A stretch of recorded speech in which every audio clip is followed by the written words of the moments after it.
Hello, everybody, and welcome to Forever Sports. And Tony Brown and Jerry Flannery have opened up about what the evolving game plan of the Springboks has entailed and basically what is making the Springboks so difficult to beat and kind of compete on a different level at the moment, which is the evolving game plan and the constant sort of switch up between defense, attack, kicking games, and the likes of that. I've kind of given a bit of insight as to sort of what's kind of maybe changed, maybe what's not really changed, and what their sort of attitude has been towards coming into a Springbok side, which have won back-to-back World Cups, and how do they kind of add their flavor versus not change too much. And it was interesting how Jerry Flannery really sort of spoke a lot about Tony Brown and the fact that, obviously he's had a massive influence on the way the Springboks play with ball in hand and the way they attack the game.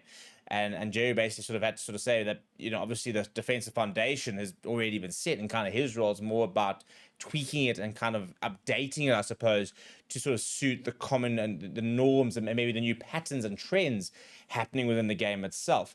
Before we get into it, please do smash a like on the video. Please do subscribe to the channel as well. So the Springbok management fronted the media on Monday and basically gave some insight as to what's kind of happening, and kind of we got a big insight to Rassie Erasmus speaking about the sort of shape of the game meetings that he attended for the first time since being banned by World Rugby.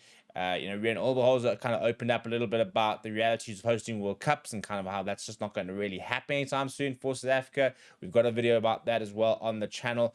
But then we sort of saw some of the assistants front the media, and Tony Brown, Jay Finney will next show, which they often do. Obviously, I saw two new foreign-based media players or coaches rather that have come in, and this is basically what they had to say. And basically, Tony Brown spoke about the fact that it's their evolving style of the play over the last 2 years, which has been kind of the main reason that they have become so difficult to beat, and moving away from maybe a pragmatic game plan towards something a bit more fluid and maybe a bit more, it's for some people exciting, but I think a little bit more adaptable, really. But first of all, Jay Finney was asked about the defense and kind of what's changed there. And this is what he had to say. He said, I think the biggest defensive change is that, if you speak really plainly, is that Jacques has laid the massive foundation for the 2 World Cup wins with the work he did around the defense. And I think that that was probably something that was overarching around the South African game. It's embracing the stuff that South Africans do better than anyone else, which is being so physical, being so fit as well. And I think that's given a great framework. And I think he's right. So basically, I think what they've So my takeaway really is that, and we kind of always knew this was the case, they build their game plan around the defense. What are we good at? We're really good at being physical, at bringing the physicality. We've kind of got that rush defense system. But for example, last year we topped the charts by a long, long way in dominant tackles, and that was a clear sort of very intensive and very deliberate aspect of the game that we were sort of focusing on, is like getting those dominant hits, that stopping the opposition from gaining momentum, hitting them behind the gain line, getting them moving backwards even when they've got ball in hand, and forcing them maybe to kick out of hand or try something a bit different because they kind of just feel they're being suffocated, not really moving forward.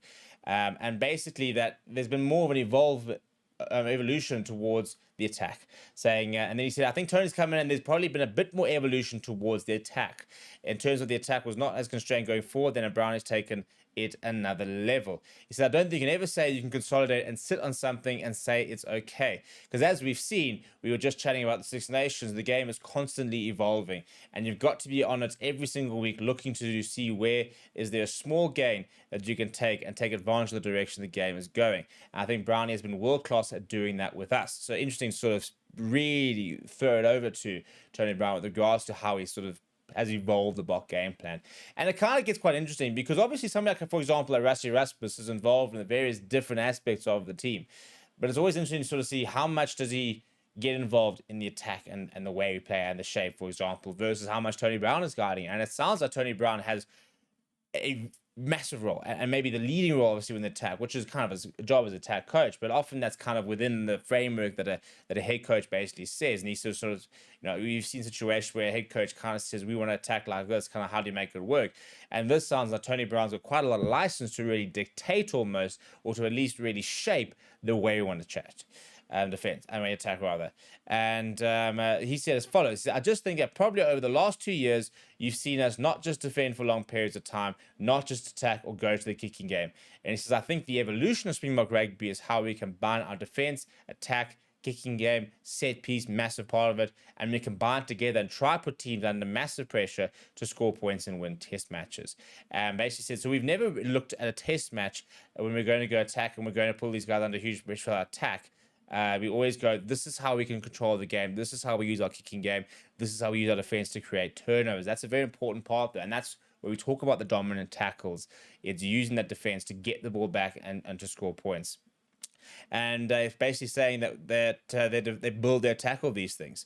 And he said the players have enjoyed it. The players have gotten better as we've gone through the last, and they're now starting to understand how it all fits together. So now I feel as though we're in a powerful position to push that forward over the next 12 months. And I think the main thing, and this is kind of what we were speaking about last year, quite towards the end of the year, the Springboks are so multifaceted these days that that's where it becomes difficult to analyze them and to predict what they're going to do. You know, they play different types of players, lots of different types of players. You know, an Andre Estes at 12 versus Damien Delinde at 12 is very different, much like our three different fly halves all bring very different aspects to the game.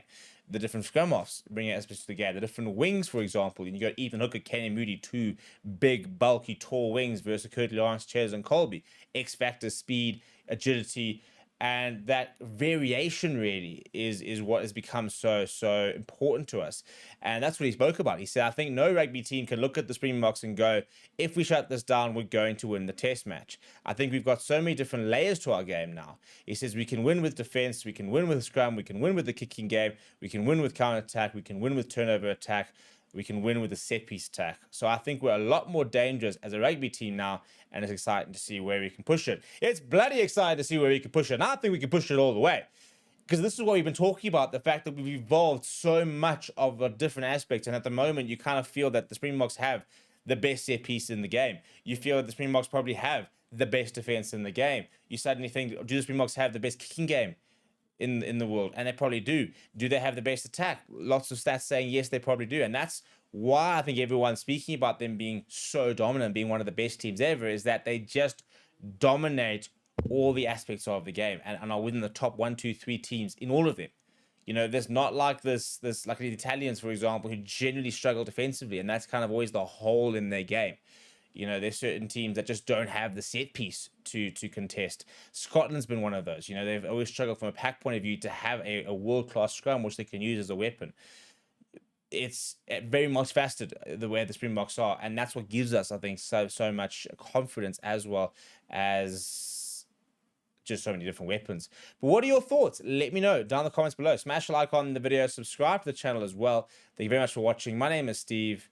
I'll chat to you soon.